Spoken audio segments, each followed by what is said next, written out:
আসসালামু আলাইকুম। প্রিয় দর্শক, আপনারা যারা দেশে আছেন প্রবাসে, সবাইকে অনেক অনেক প্রীতি ও শুভেচ্ছা। শুরু হলো টক শো আলোকপাত। আমাদের আজকের বিষয় হযরত আলী রাদিয়াল্লাহু তাআলা আনহু। আলোচনায় অংশগ্রহণ করছেন প্রফেসর ডক্টর মোহাম্মদ আব্দুল কাদির, ঢাকা বিশ্ববিদ্যালয়ের আরবি বিভাগ। আসসালামু আলাইকুম ওয়া রাহমাতুল্লাহি ওয়া বারাকাতুহু। প্রিয় দর্শক, আমরা যখন খোলাফায়ে রাশেদিনের কথা স্মরণ করি তখন অনিবার্যভাবে চলে আসে হযরত আলী রাদিয়াল্লাহু তাআলা আনহুর কথা। নানা বৈশিষ্ট্যে, নানা গুণে তিনি মণ্ডিত ছিলেন। এখনও যদি আমরা হযরত আলী রাদিয়াল্লাহু তাআলা আনহুকে জানার চেষ্টা করি এবং তার গুণাবলী সম্পর্কে আমরা অবগত হই, তাহলে আমরা অবশ্যই তৃপ্তি লাভ করব। যে কোনো মানুষের মনে একটি আগ্রহ জাগতে পারে আমরা যেন তাকে অনুসরণ করি। চলুন আমরা আজকের বিজ্ঞ আলোচকের সাথে এই বিষয়ে কথা বলি। শুরুতেই আমরা আপনার কাছে জানতে চাইব হযরত আলী রাদিয়াল্লাহু তাআলা আনহুর যে শৈশব ছিল এবং বিশেষ করে নবী সাল্লাল্লাহু আলাইহি ওয়াসাল্লামের পরিবারের সাথে তার সম্পর্কটা কেমন ছিল। আলহামদুলিল্লাহি ওয়া কাফা ওয়া সালামুন আলা ইবাদিহিল্লাযীনা ইসতাফা, আম্মা বা'দ। সুপ্রিয় দর্শক ও শ্রোতা, আসসালামু আলাইকুম ওয়া রাহমাতুল্লাহি ওয়া বারাকাতুহু। খলিফাতুল মুসলিমিন হযরত আলী রাদিয়াল্লাহু তাআলা আনহু নামটা অত্যন্ত চমৎকার এবং হৃদয়গ্রাহী নাম।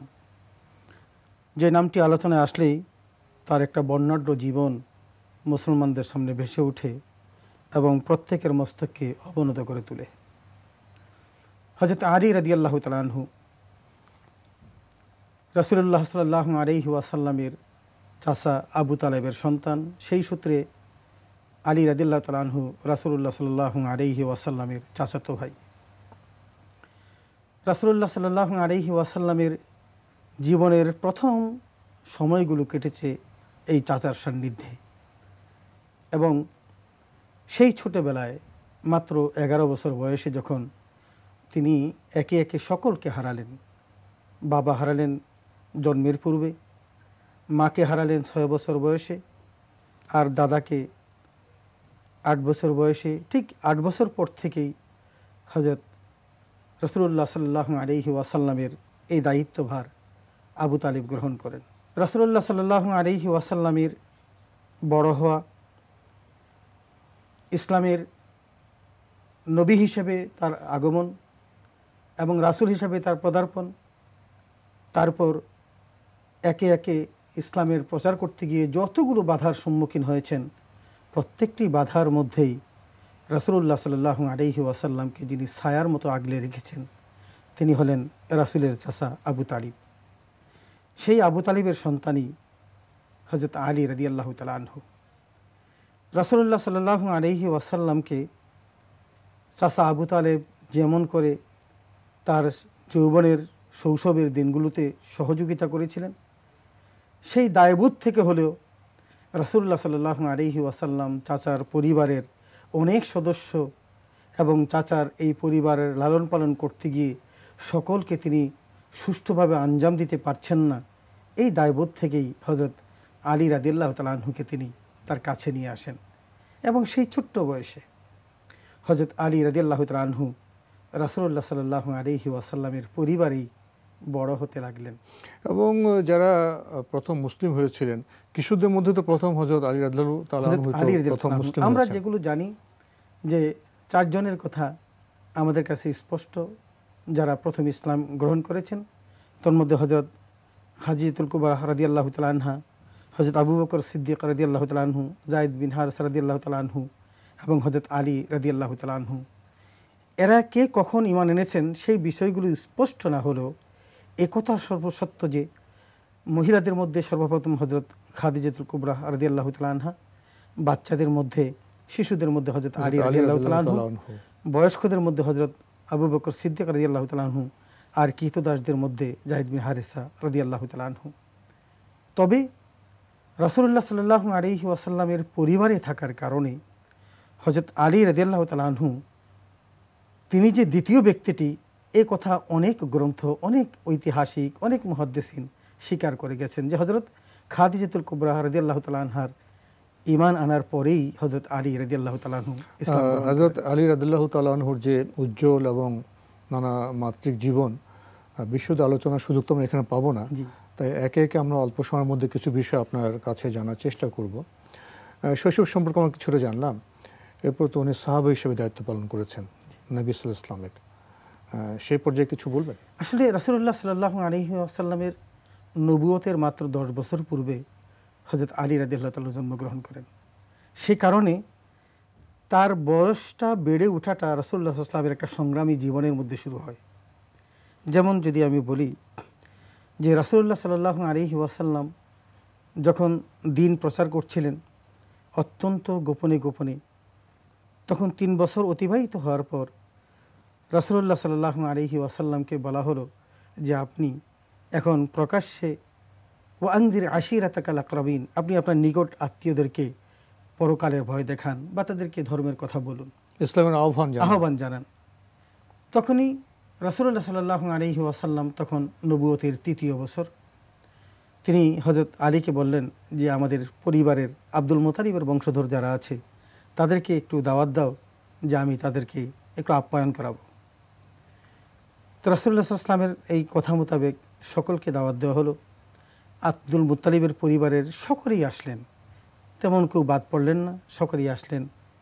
খাওয়া দাওয়া হলো, হওয়ার পর তারপর রাসূলুল্লাহ সাল্লাল্লাহু আলাইহি ওয়াসাল্লাম তাদের সকলকে লক্ষ্য করে বললেন যে আমি তোমাদের জন্য এমন একটি নতুন বার্তা নিয়ে এসেছি যেটা হবে তোমাদের জন্য পরকালেরও মঙ্গল, এই ইহজগতেরও মঙ্গল। তাহলে তোমরা কে আছো আমার সাথে যে কল্যাণের ভাগীদার হবে? এই বক্তব্যটির পর সকল পিনপতন নীরবতা, কেউ কথা বলছেন না। হযরত আলী রাদিয়াল্লাহু তাআলা আনহু তাদের মধ্যে দাঁড়িয়ে গেলেন আর বললেন, আমি তো সবার ছোট, কেউ যেহেতু কথা বলছে না, আমি ছোট হিসেবেই বলি, কেউ যদি না থাকে তা আমি আলী আল্লাহ আপনার পাশে থাকব। এই যে যাত্রা শুরু হলো হযরত আলী রাদিয়াল্লাহু তাআলা আনহুর, সেই থেকে রাসূলুল্লাহ সাল্লাল্লাহু আলাইহি ওয়াসাল্লামের মৃত্যু, তারপর তিনি খলিফাতুল মুসলিমিন, এই সব কিছুর মধ্যে ইসলামের সাথে তার যে ওতপ্রোতভাবে জড়িত, বিশেষ করে হিজরতের সময়, বিশেষ করে আমি যদি একটা কথা বলি যে হযরত আলী এমন একজন ব্যক্তি যিনি অনেকগুলো অভিধায় অভিষিক্ত। যেমন সৈয়দা শাব্বাব আহলিল জান্নাহ, যে যুবকদের সর্দার হাসান এবং হুসাইনের বাবা, খাতুনে জান্নাত ফাতিমাতুজ জাহরা, যিনি নারীদের সর্দার, তিনি হলেন হযরত আলীর স্ত্রী। এই হযরত আলী রাদিয়াল্লাহু তাআলা আনহু, তিনি যে রাসূলুল্লাহ সাল্লাল্লাহু আলাইহি ওয়াসাল্লামের প্রতি ঈমান আনলেন, তার পূর্বের ছোট্ট একটি ঘটনা শুধু তিনি একদিন রাতে দেখলেন যে হযরত খাদিজাতুল কুবরা রাদিয়াল্লাহু তাআলা আনহা আর রাসূলুল্লাহ সাল্লাল্লাহু আলাইহি ওয়াসাল্লাম কী যেন করছেন মস্তক অবনত করে, তথা তারা সেজদায় ছিলেন। তিনি তাৎক্ষণিক দেখে বললেন, এই তোমরা কি করছো, এটা কি? রাসূলুল্লাহ সাল্লাল্লাহু আলাইহি ওয়াসাল্লাম বললেন, এটা আল্লাহর ইবাদত। সেই থেকে হযরত আলী রাদিয়াল্লাহু তাআলা আনহু রাসূলের প্রতি যে ঈমান আনলেন, বয়সটি কিন্তু তখন তার বুলুগিয়তের পর্যায়ে পৌঁছেনি, তিনি তখনও নাবালক, কিশোর। সেই নাবালক কিশোর, সেই থেকে ইসলাম গ্রহণ করে তার পরবর্তীতে অনেকের জীবনের মধ্যে জাহেরি যুগের একটা ভাব আছে এবং তাদের ইসলাম পূর্ব একটা জীবন আছে, কিন্তু হযরত আলী রাদিয়াল্লাহু তাআলা একটা জীবন, সেটার মধ্যে ইসলাম পূর্ব জীবন বলতে কিছু নেই, কারণ তিনি সাবালক হওয়ার পূর্ব থেকেই ইসলাম গ্রহণ করেছেন। সুবহানাল্লাহ।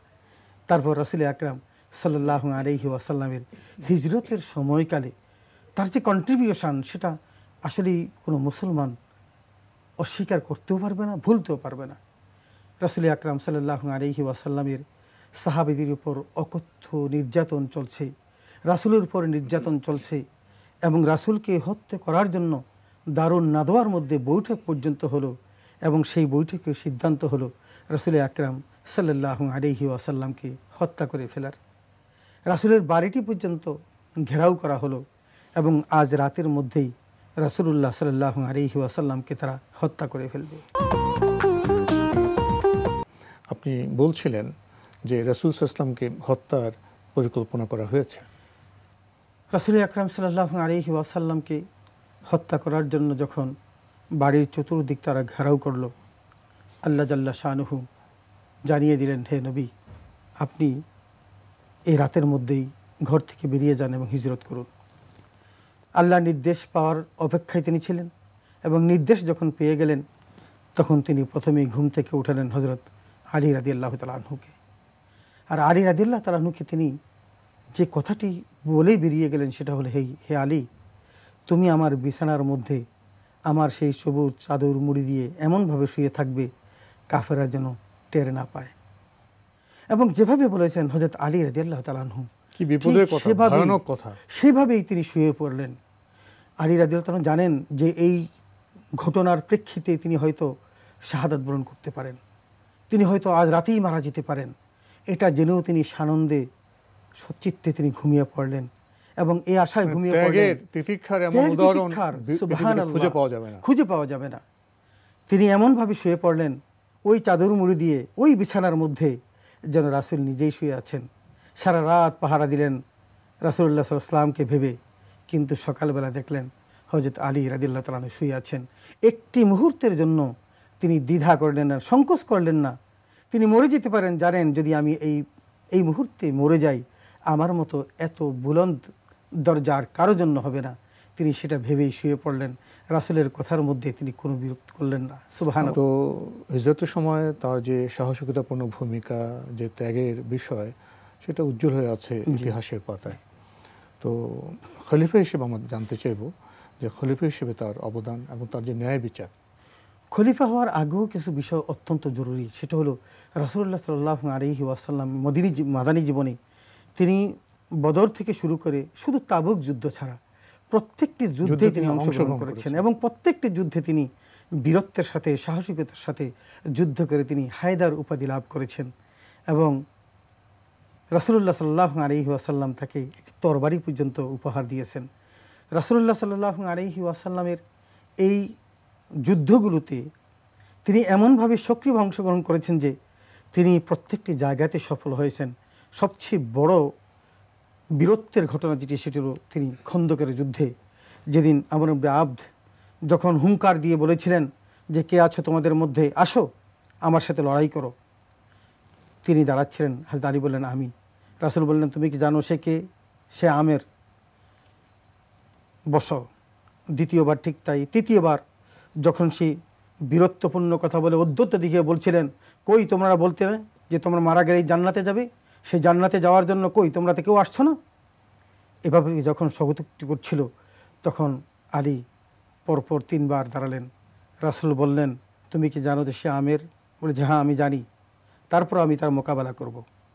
অনুমতি পাওয়ার পর তিনি বেরিয়ে গেলেন এবং যখন আমের বীরত্বপূর্ণ এবং ঔদ্ধত্যপূর্ণ কবিতা আবৃত্তি করে যখন সে বেরিয়ে পড়ছিলেন তখন আলী রাদিয়াল্লাহু তাআলা তাকে কবিতার মাধ্যমে আবার জবাব দিয়ে বলেছিলেন যে রক্তের প্রতিশোধ নেওয়ার জন্য আমি প্রস্তুত, তুমি যদি রক্ত নাও চাও আমি কিন্তু রক্ত চাই।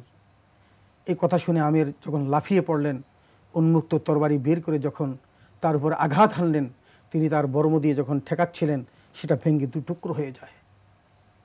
হযরত আলী রাদিয়াল্লাহু তাআলা তিনি পাল্টা আঘাত হানেন, এমন আঘাত হানলেন যে প্রথম আঘাতেই আমের ধরাশায়ী হয়ে যায়।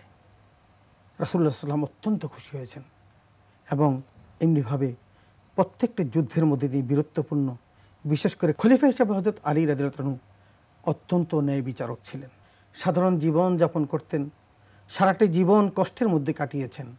খলিফা হিসাবে সে রাজকোষ থেকে 500 দিরহাম যে বরাদ্দ ছিল এটা দিয়ে জীবন কাটাতেন, আর অন্যের জমিনে অন্যের জায়গাতে কাজ করেই তিনি তার জীবিকা নির্বাহ করেছেন। এটাই ছিল তার জীবনের সবচেয়ে বড় দর্শন। তবে একজন শাসক, ন্যায়পরায়ণ শাসক ছিলেন, যে ইতিহাসটি হযরত আলী রাদিয়াল্লাহু তাআলা আনহুর সেই বর্ম চুরি হয়েছিল, জনৈক ইহুদি সেই বর্ম চুরি করে বাজারে বিক্রি করতে নিয়েছিলেন এবং সেটি তিনি দেখে চিনতেও পারলেন। তাকে বর্ম চুরির অপরাধী সাব্যস্ত করে তিনি তার কাছ থেকে সেই বর্মটি কেড়ে আনেননি, বরং তখনকার চিফ জাস্টিসের কাছে তিনি বিচার আদালতে পেশ করেছিলেন। আদালত তার বিচার দায়ের হলো, তাকেও জিজ্ঞাসা করা হলো, ইহুদিকে জিজ্ঞাসা করা হলো, কিন্তু হযরত আলী রাদিয়াল্লাহু তাআলা আনহু উপযুক্ত সাক্ষী না দেওয়ার কারণে তার বিরুদ্ধেই সেই মামলাটির রায় গেল এবং সেই রায়টি পেয়ে গেলেন ইহুদি। ছুরি বর্মটি তাকেই ফিরিয়ে দেওয়া হলো এবং তাতে হযরত আলী রাদিয়াল্লাহু তাআলা আনহু এমন এক্সপ্রেশন, তার চেহারার দিকে তাকিয়ে ইহুদি এমন অবস্থার সৃষ্টি হলো যে কি মানুষ নাকি ফেরেশতা, তিনি আবির্ভূত হলেন, তার নিজের নিযুক্ত একজন শাসক বা একজন বিচারকের কাছে তিনি দ্বারস্থ হয়ে তার বিচারটা অবলীলায় মেনে নিলেন। এটা দেখে বিস্মিত হয়ে তিনি বিচারের একটা মুসলমান হয়ে উজ্জ্বল গেলেন। উদাহরণ, উজ্জ্বল উদাহরণ। এটাই ছিল হযরত আলী রাদিয়াল্লাহু তাআলা। ইহুদি পরবর্তী অবস্থায় এই ন্যায় বিচার দেখে তিনি তো মুসলমান হয়ে গিয়েছেন। আলী রাদিয়াল্লাহু তাআলা আনহু শুধু সুশাসক, ন্যায় বিচারক বা খুব বীর ছিলেন এটি নয়, তাকে জ্ঞানের দ্বার বলা হতো। তিনি সে সময়ের প্রখ্যাত কবি ছিলেন এবং তিনি খুব জ্ঞানী ব্যক্তি ছিলেন। এ বিষয়ে কিছু বলবেন? হযরত আলী রাদিয়াল্লাহু তাআলা আনহু অত্যন্ত জ্ঞানী ব্যক্তি ছিলেন, প্রজ্ঞাবান ব্যক্তি ছিলেন এবং রাসূলুল্লাহ সাল্লাল্লাহু আলাইহি ওয়াসাল্লাম একদা বলেই ফেললেন, আনা মাদিনাতুল ইলমি ওয়া আলী বাবুহা, আমি জ্ঞানের শহর আর সেই শহরের দ্বার হলো আলী রাদিয়াল্লাহু তাআলা আনহু। এবং রাসূলুল্লাহ সাল্লাল্লাহু আলাইহি ওয়াসাল্লাম যে অভিধায় তাকে অভিষিক্ত করেছেন সেটার প্রমাণও তিনি রেখেছেন। তার অসংখ্য কবিতা, প্রায় 1400-1500 লাইন বিশিষ্ট সেই দেওয়ানে আলী এখনও আছে, এখনও সংরক্ষিত আছে। বিভিন্ন বিশ্ববিদ্যালয়ে এখনও সেই দেওয়ানে আলী পড়ানো হয়। এবং তার যেই ভাষণগুলো, সেই ভাষণগুলো নাহজুল বালাগার মধ্যে এখনো সেই বাংলা ভাষায় অনুদিত হয়েছে। চমৎকার ভাষণ, এত জ্ঞানে, এত পরিমিতি বোধ, এত উজ্জ্বল। নাহজুল বালাগ পড়লে তো আমাদের অভিভূত হয়ে যেত। সুবহানাল্লাহ। তার সেই নাহজুল বালাগার বক্তব্যগুলো, তীক্ষ্ণ, তার বিবেচনা বোধ। সুবহানাল্লাহ। হযরত আলী রাদিয়াল্লাহু তাআলাকে যখন ইয়েমেনে পাঠানো হয়, রাসূলুল্লাহ সাল্লাল্লাহু আলাইহি সাল্লামের কাছে হযরত আলী বলেন, ইয়া রাসূলুল্লাহ, আপনি আমাকে ইয়েমেনে পাঠাচ্ছেন, সেখানে নতুন নতুন সমস্যার সৃষ্টি হবে, আমি কেমন করে সেগুলো সমাধান করব? রাসূলুল্লাহ তার মুখে হাত রেখে বললেন, হে আলী, তুমি চলে যাও, সিদ্ধান্তের ক্ষেত্রে তুমি কখনো ভুল করবেন না। সুবহানাল্লাহ। রাসূলুল্লাহ সাল্লাল্লাহু আলাইহি ওয়াসাল্লাম জ্ঞানের প্রতি এতটাই আস্থা ছিলেন যে হযরত আলী ইয়েমেনে চলে গেলেন। সেখানকার নতুন নতুন সমস্যার সৃষ্টি হলো, কিন্তু ইয়েমেনে গিয়ে তিনি এমনভাবে একজন সুশাসক হিসাবে সেখানে নিজেকে প্রতিষ্ঠিত করলেন, একজন ভালো উপদেশদাতা হিসাবে, একজন দ্বীনের দায়ী হিসাবে নিজেকে প্রতিষ্ঠিত করলেন। চিরকাল মুসলমানগণ সেটা স্মরণ করবে এবং তার কথাগুলো দিয়ে ইয়েমেনবাসীকে আবির্ভূত করে তিনি মুসলমান করতে তাদেরকে সক্ষম হয়েছিলেন। সুবহানাল্লাহ। তার সেই বিপ্লবী, সেই চেতনাদীপ্ত সেই ভাষণগুলো আজও নাহজুল বালাগার মধ্যে আছে, তার দেওয়ানগুলোর মধ্যে চমৎকার চমৎকার। বর্তমান সময়ে এই পৃথিবী তো নানা সমস্যায় আছে, নানা সংকটে আছে, আমাদের দেশেও আমরা নানা সমস্যা সংকটে আছি। তো এই বর্তমান সময়কে আমরা আলী রাদিয়াল্লাহু তাআলা আনহুর যে জীবনী, তার যে মেধা, তার যে প্রজ্ঞা জ্ঞান, সেখান থেকে কোনো বার্তা গ্রহণ করতে পারি? অবশ্যই।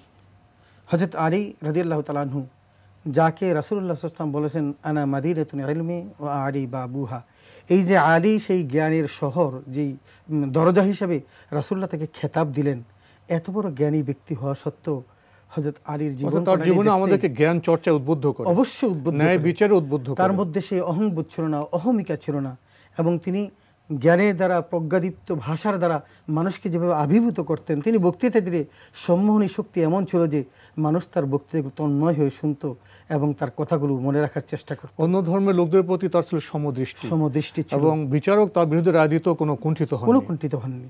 এবং তাদের মধ্যে যে সহনশীলতা ছিল এবং ধৈর্য ছিল, পরিমিতি বোধ ছিল, সহিষ্ণুতা ছিল, এবং তার জ্ঞান তাকে যেভাবে তাকে প্রলুব্ধ করেছে অন্যের প্রতি তাকে উৎসাহিত হতে, এমনটি তাকে দেখে কাফেররা ইসলাম গ্রহণ করেছে, তার আদর্শে উদ্বুদ্ধ হয়েছে। সেটা যদি আজকের যুগে যদি মানুষের মধ্যে খলিফা হিসাবে, শাসক হিসাবে তারা যদি হযরত আলী রাদিয়াল্লাহু তাআলা আনহুর সেই জীবনকে গঠন করতে পারেন, তার মতো যদি তারা চেতনায় উদ্দীপ্ত হয়ে যদি তারা ধর্মের কথা বলেন, কাজ করেন, আজও মানুষের মধ্যে সেই বাসনা আছে, তারা করতে পারে যদি আলীর মতো চরিত্র তাদের মধ্যে সুপ্রতিষ্ঠিত হয়। আসলে আমাদের ধর্মের কথা তো আল্লাহর, আমাদের স্রষ্টা তার কথা, এর কথাতে কোনো ভ্রান্তি বা ভুল থাকতে পারে না।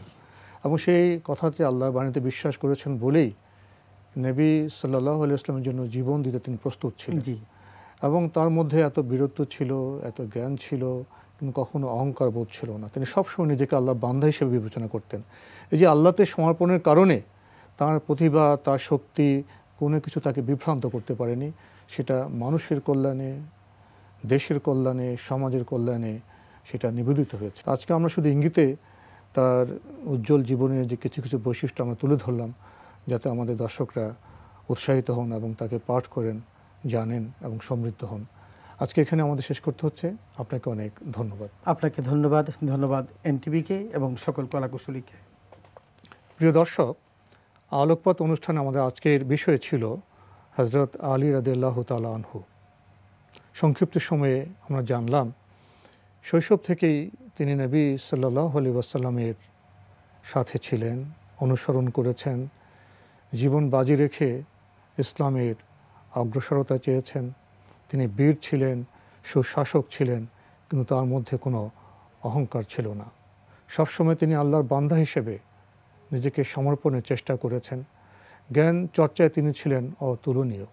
তার যে ভাষণ, অভিভাষণ, সেটা বর্তমান সময়ে আমাদেরকে বিস্মিত করে। আসুন আমরা আলী রাদিয়াল্লাহু তাআলা আনহুকে পাঠ করি এবং তার জীবন থেকে আমরা আলো গ্রহণ করি। শুধু মুসলিম হিসেবে নিজেদের পরিচয় দিলে হবে না। আলী রাদিয়াল্লাহু তাআলা আনহু মুসলিম হিসেবে যে গুণের অধিকারী ছিলেন, যা অর্জন করেছেন, সেদিকেও আমাদের মনোনিবেশ করতে হবে। প্রিয় দর্শক, আপনারা আমাদের এই অনুষ্ঠানটি এনটিভি অনলাইনেও দেখতে পারবেন। ভিজিট করুন www.ntvbd.com। প্রিয় দর্শক, আপনারা সবাই নিরাপদ থাকুন, থাকুন শান্তিতে। আসসালামু আলাইকুম।